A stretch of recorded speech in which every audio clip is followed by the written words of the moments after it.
Hello student, स्वागत है आपका कॉन्सेप्ट स्टडी यूट्यूब चैनल में। अगर चैनल आपने अभी तक सब्सक्राइब नहीं किया तो सब्सक्राइब करो। आज की वीडियो में हम जो इम्पोर्टेंट क्या हमने डिस्कस करना है, आपको पता है कि आपका कई बच्चों का 17 ऑफ फेब को जो एग्ज़ाम है वो है फ़िज़िकल एजुकेशन का, और 21 ऑफ फेब 2025 को आपका है फ़िज़िक्स का एग्ज़ाम। मतलब आपके पास 18, 19 और 20 ये 3 दिन हैं। 3 दिनों में आप क्या कर सकते हो, कैसे पूरी फिज़िक्स को रिवाइज कर सकते हो, या क्या क्या आपको करना चाहिए रिवाइज, क्या नहीं करना, अगर कोई चीज़ रह भी जाती है तो कौन सी चीज़ हम छोड़ सकते हैं, हम आज की वीडियो में उनकी बात करेंगे।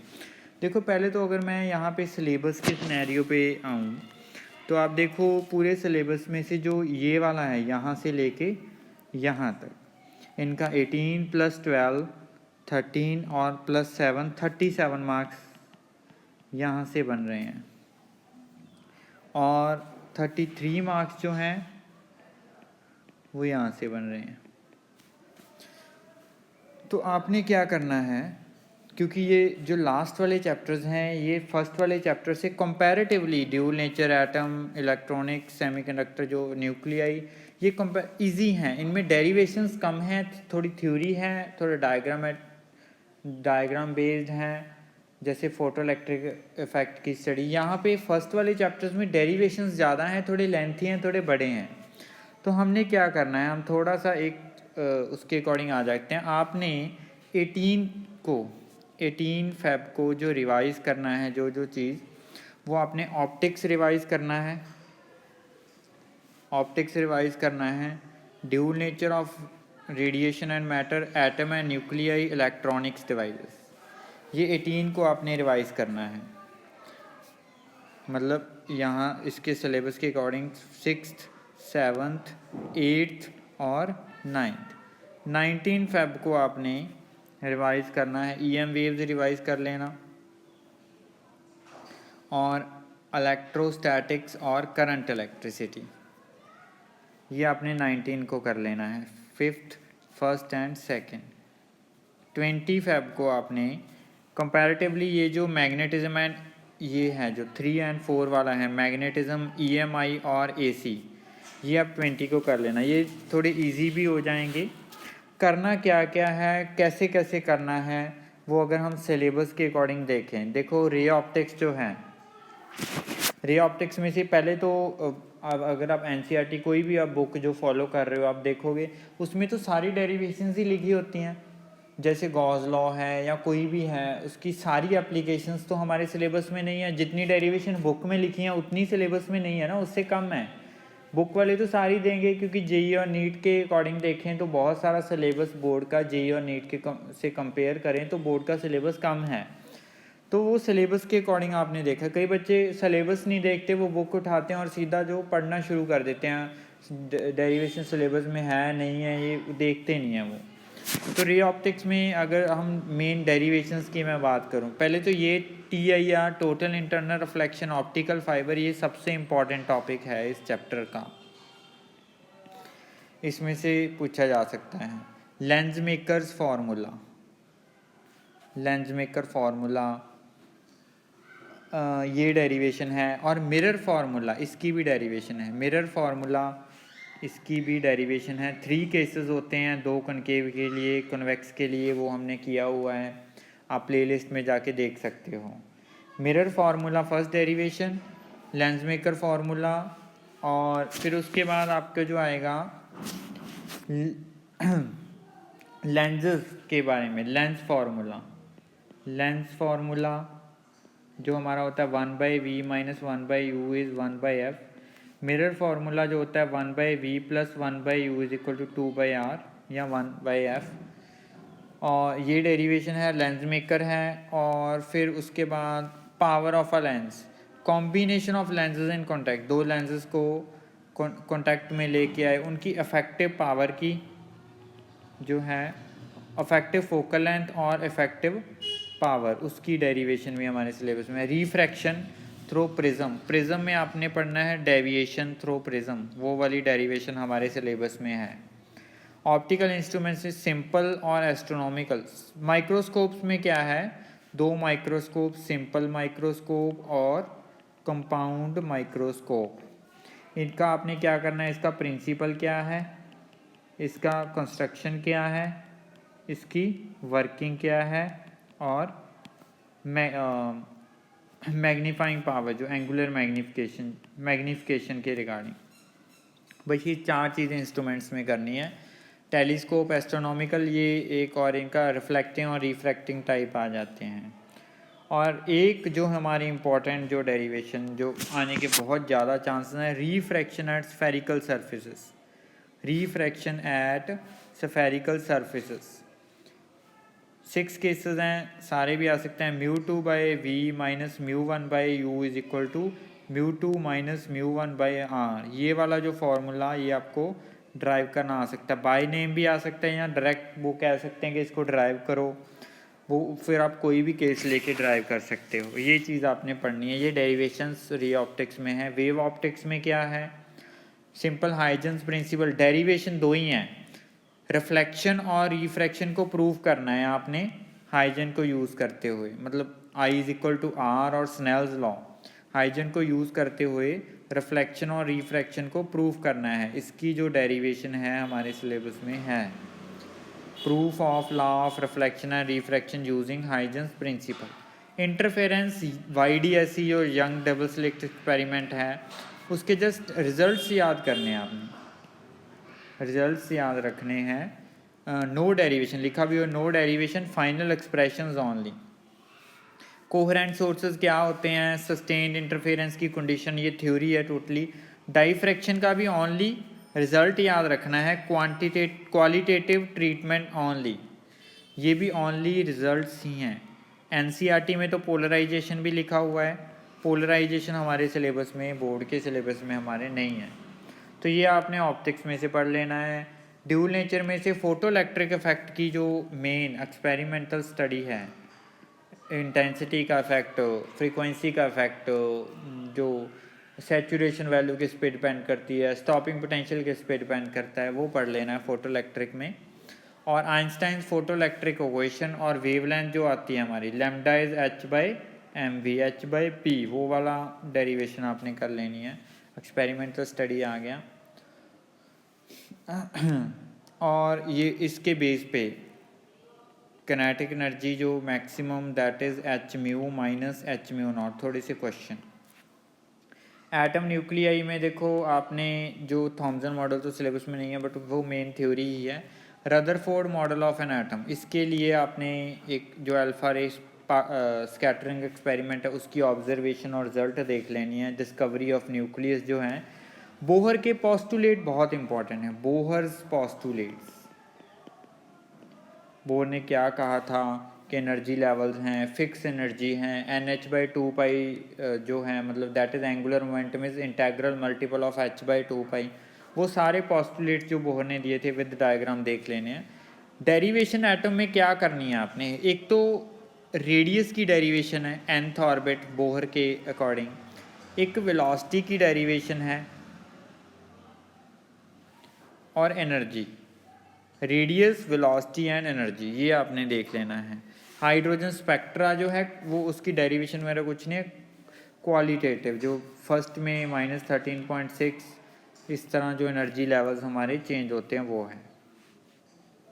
न्यूक्लियाई में न्यूक्लियर फोर्सेस और उनका जो ग्राफ इस तरह हम बनाते होते हैं वो कर लेना है आपने। कंपोजिशन ऑफ न्यूक्लियस क्या है, मेन इसमें डेरिवेशन किसकी है, बाइंडिंग एनर्जी की, डेरिवेशन है बाइंडिंग एनर्जी की।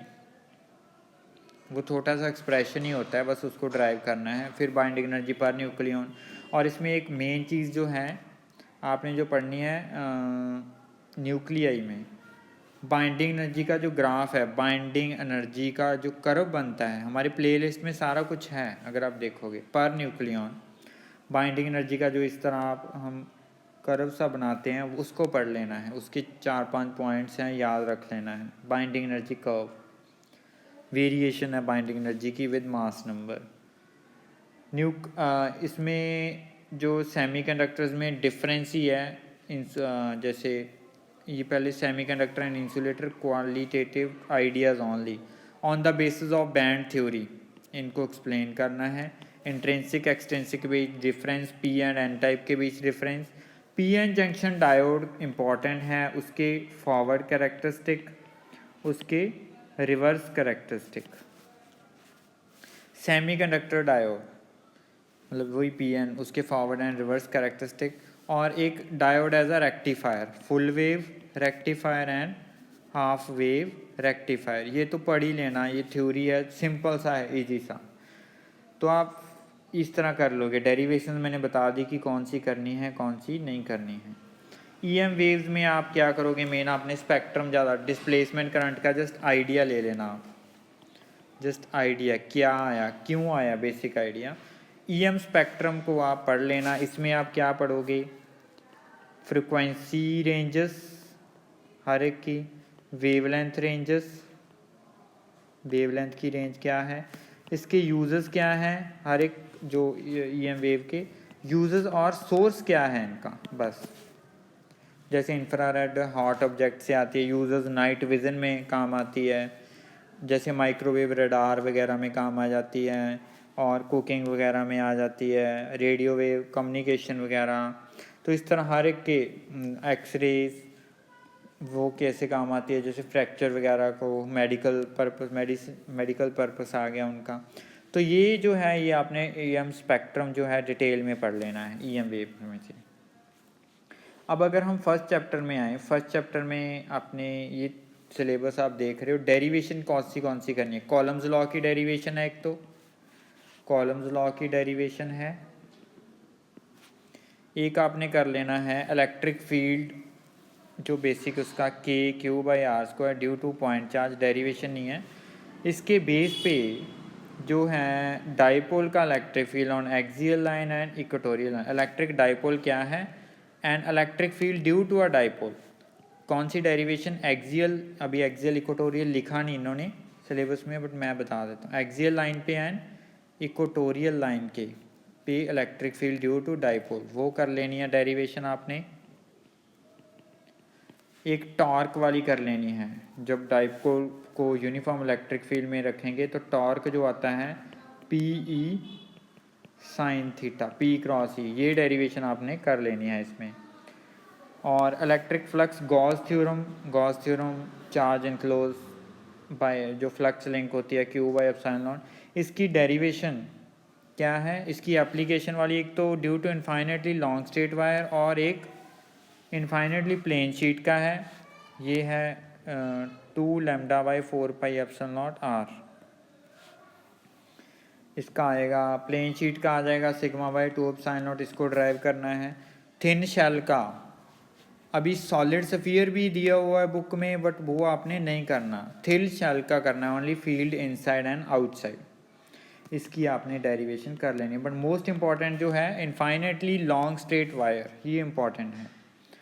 पोटेंशियल में से बेसिक जो अब डेफिनेशन वगैरह वो देख लेना। आपने डाइपोल का पोटेंशियल बताना है, इक्व पोटेंशियल सरफेस क्या होते हैं, डाइपोल का potential on axial and equatorial, और potential energy of dipole, potential energy of electric dipole और potential energy of charge system के Q1 Q2 बाई आर, इसकी डेरिवेशन कर लेनी है। डाइपोल की पोटेंशियल एनर्जी की डेरिवेशन कर लेनी है।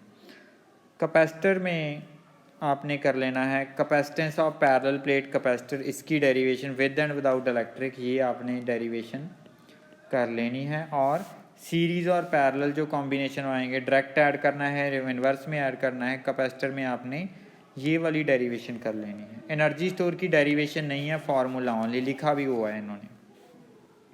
करंट इलेक्ट्रिसिटी में मेन ओम्स लॉ आपका है, उसके कैरेक्टरिस्टिक आ जाएंगे। और डेरिवेशन जो है हमारी, एक तो इंटरनल रेजिस्टेंस ऑफ सेल का कॉम्बिनेशन है, combination of cell series and parallel, इनकी डेरिवेशन है। किरचॉफ्स लॉ पढ़ लेना, उसके बेस क्वेश्चन आए। व्हीटस्टोन ब्रिज का बैलेंसिंग करना, बैलेंसिंग ऑफ व्हीटस्टोन ब्रिज, ये जो है इसकी आपने डेरिवेशन कर लेनी है।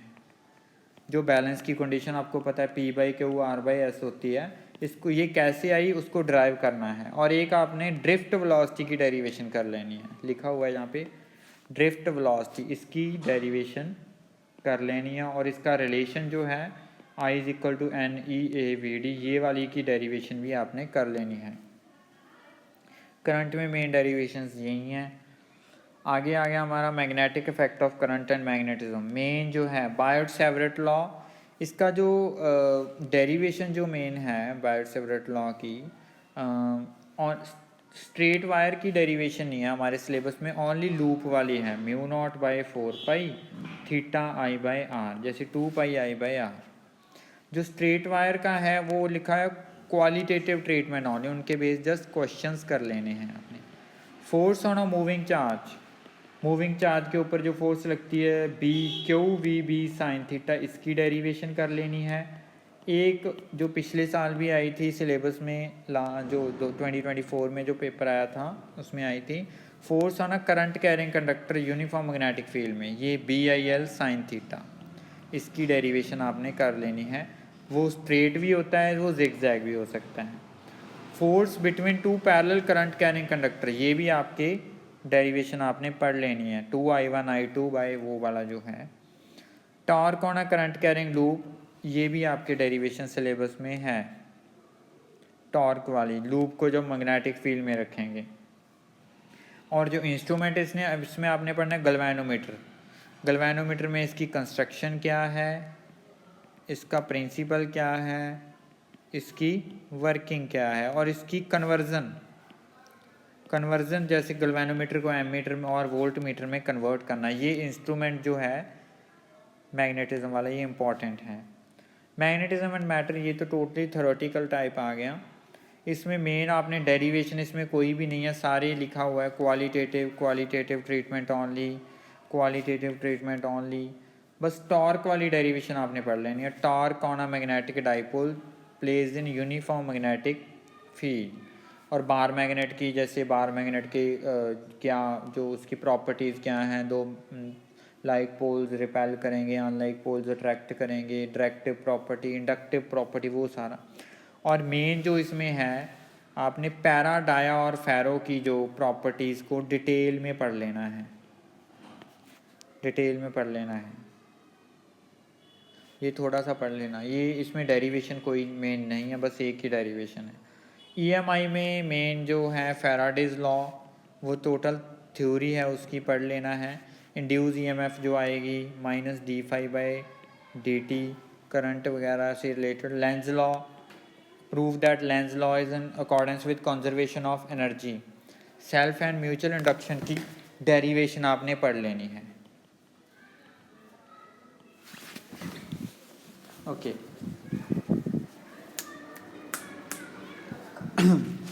Next alternating current. Alternating current में जो आपकी मेन डेरिवेशंस हैं पीक एंड RMS वैल्यू हैं, रूट मीन स्क्वायर और average value. Root mean square of value of AC and average value of AC, इसका जो रिलेशन मतलब आपने जो डेरिवेशन करनी है साइनोसॉइडल के लिए। जैसे LCR सर्किट्स हैं, ओनली R सर्किट है, ओनली L सर्किट है, ओनली C सर्किट है, LC है, RC है, जो भी मतलब कॉम्बिनेशन वाले LCR लगा लो, ये है। तो इनमें फेजर्स ही करने हैं ओनली, जिसमें voltage and current in phase है, वो करंट लीड कर गया, वोल्टेज लीड कर गया, ओनली फेजर्स करने हैं। इसकी कोई भी डेरिवेशन आपने नहीं करनी, LCR सर्किट की कोई भी डेरिवेशन नहीं करनी।